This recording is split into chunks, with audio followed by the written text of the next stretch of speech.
오늘은 마태복음 26장 47절에서 56절을 보도록 하겠습니다. 잡히시다. 예수님은 잡히시기 전에 겟세마네 동산에서 기도하시며 제자들에게 깨어있으라 말씀하셨습니다.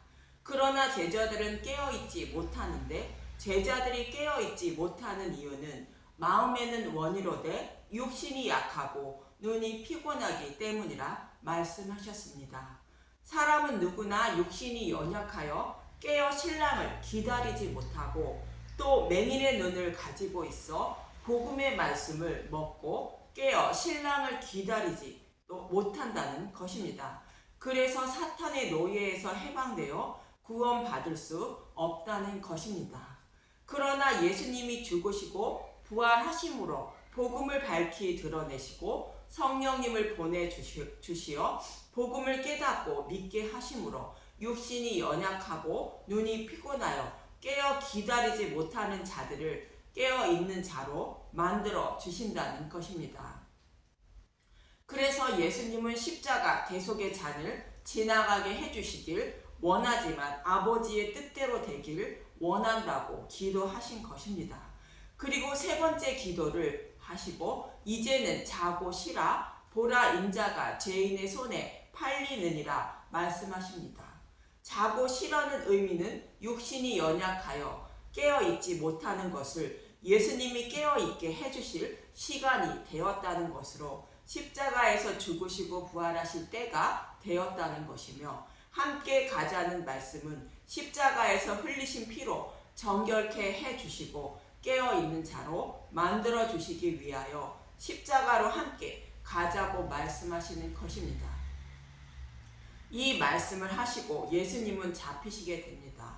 본문 47절에서 50절을 보면 마태복음 26장 47절, 잡히시다 말씀하실 때에 12 중에 하나인 유다가 왔는데, 대제사장들과 백성의 장로들에게 파송된 큰 무리가 칼과 뭉치를 가지고 그와 함께 하였더라. 예수를 파는 자가 그들에게 군어를 짜 이르되, 내가 입맞추는 자가 그이니 그를 잡으라 한지라.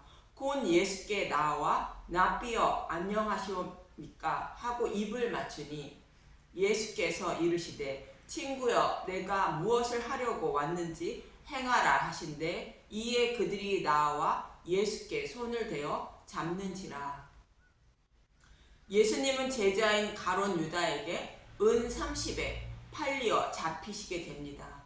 그런데 예수님이 제자에 의해 팔리는 이유를 요한복음 13장 18절은 이렇게 말하고 있습니다.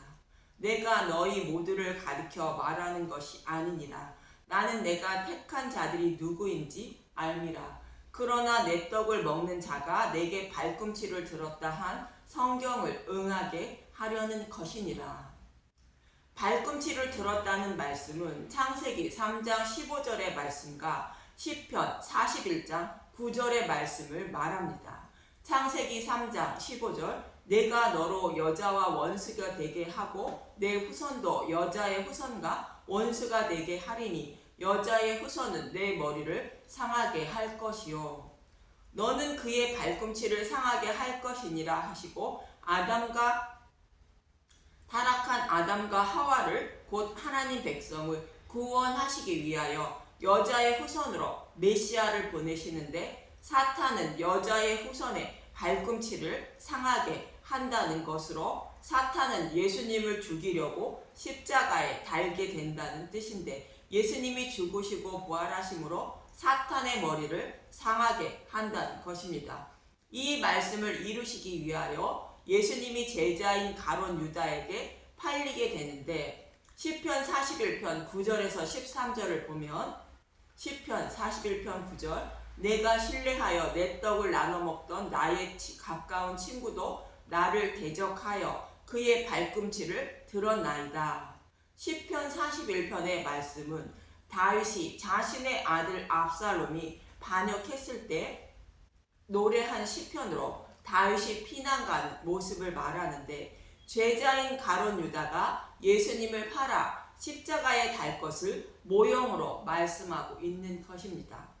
시편 41편 10절 그러하오나 주 여호와여 내게 은혜를 베푸시고 나를 일으키사 내가 그들에게 보응하게 하소서 이로써 다윗은 자신이 압살롬에 쫓기어 피난을 가고 있지만 다시 돌아와 왕의 자리에 앉게 하시고 원수를 갚게 해달라는 것으로 예수님이 십자가에서 죽으시지만 생명으로 부활케 하여 만왕의 왕이 되게 하셔서 사탄의 머리를 상하게 하여 원수를 갚게 해달라는 뜻인 것입니다.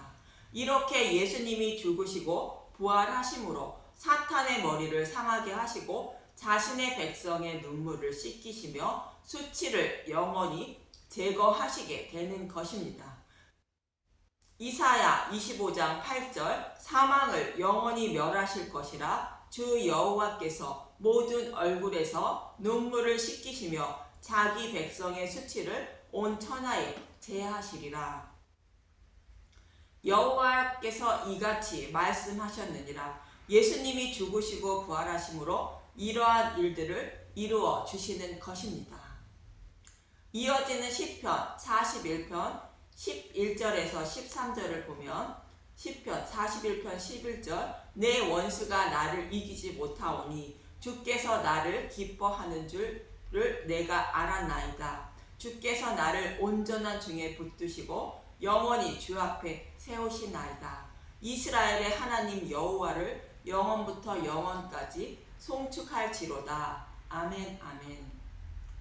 다윗의 간절한 기도에 응답하여 주심으로 원수를 물리쳐 주시고 다윗의 왕의 자리에 앉게 해주신 이스라엘 하나님을 다윗은 찬양하고 있는 모습입니다.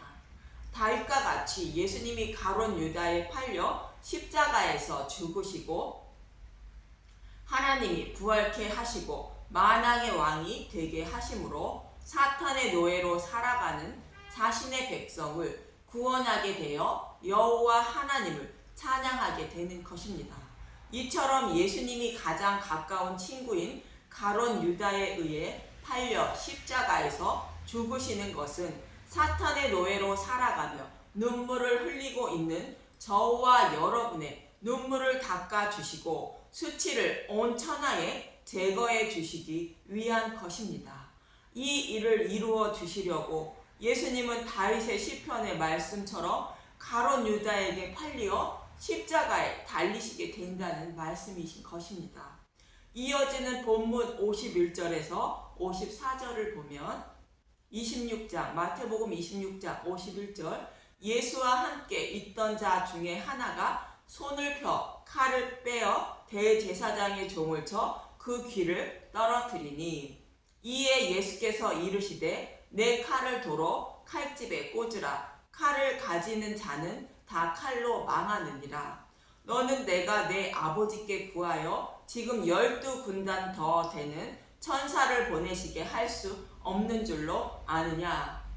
내가 만일 그렇게 하면 이런 일이 있으리라. 한 성경이 어떻게 이루어지겠느냐 하시더냐.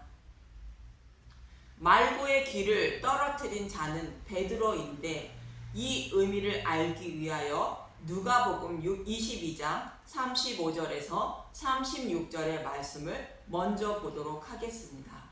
누가복음의 말씀은 본문의 말씀과 동일하게 예수님이 겟세마네 동산에서 기도하시고 잡히시기 바로 전에 기록하고 있는 말씀인 것입니다. 누가복음 22장 35절 전대와 배낭과 검 그들에게 이르시되 내가 너희를 전대와 배낭과 신발도 없이 보내었을 때 부족한 것이 있더냐 이르되 없나이다. 이르시되 이제는 전대에 있는 자는 가질 것이요 배낭도 그리하고 검 없는 자는 겉옷을 팔아 살지어다.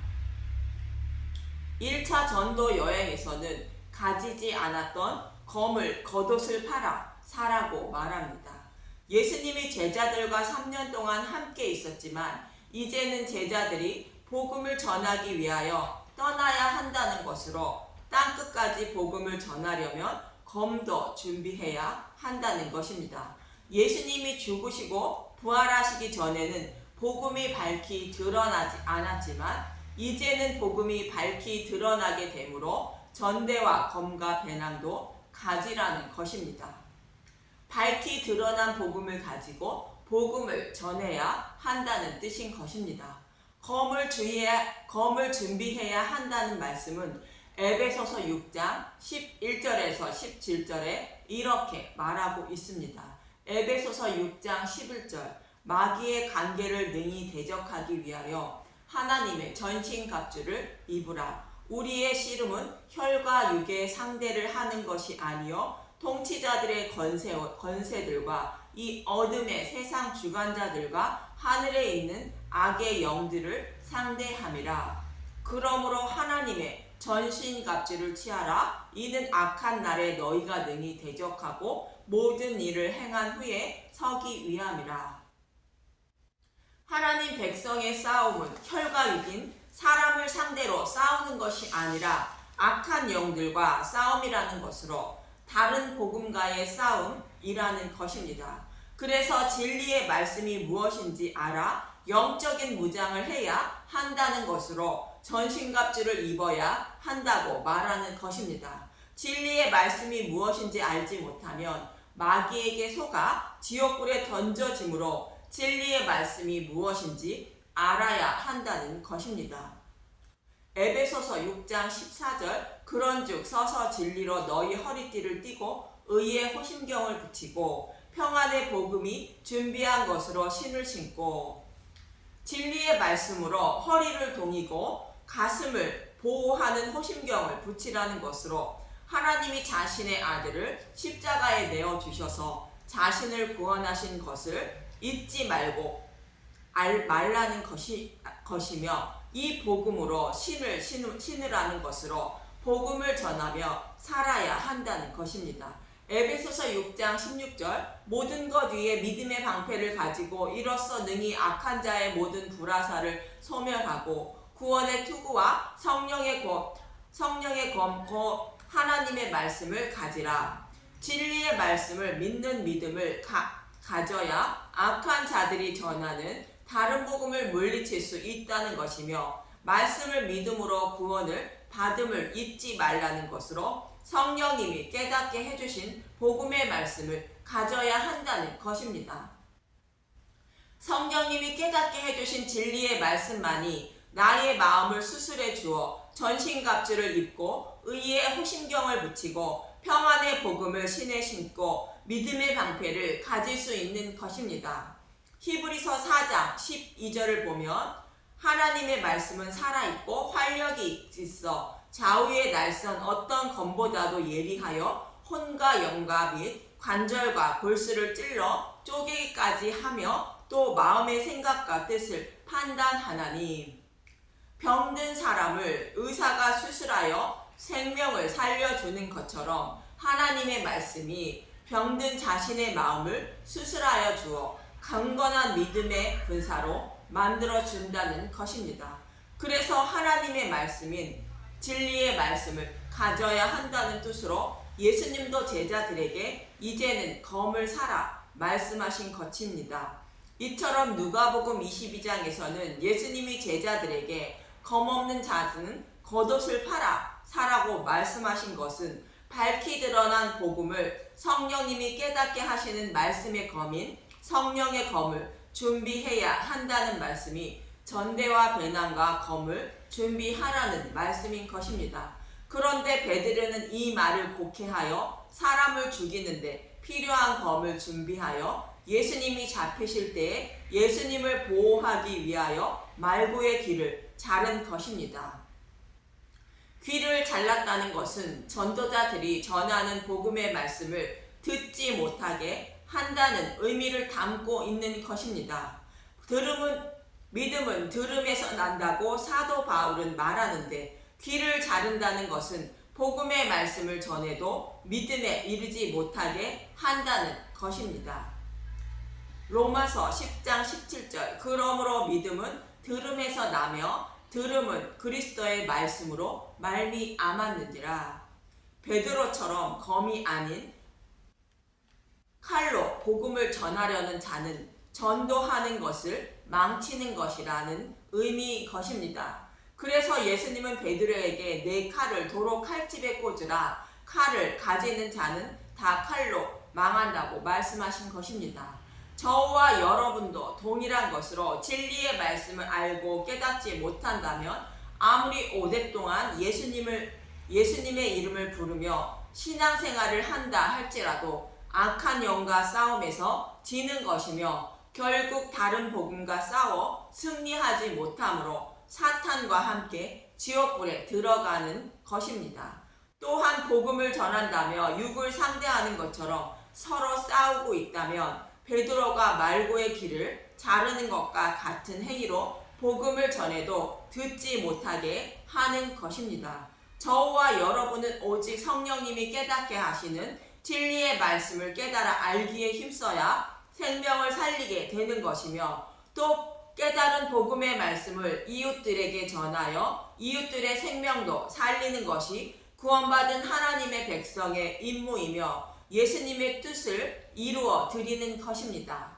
본문 55절에서 56절을 보면 마태복음 26장 55절 그때 예수께서 무리에게 말씀하시되 너희가 강도를 잡는 것 같이 칼과 몽치를 가지고 나를 잡으러 나왔느냐. 내가 날마다 성전에 앉아 가르쳤으되 너희가 나를 잡지 아니하였도다.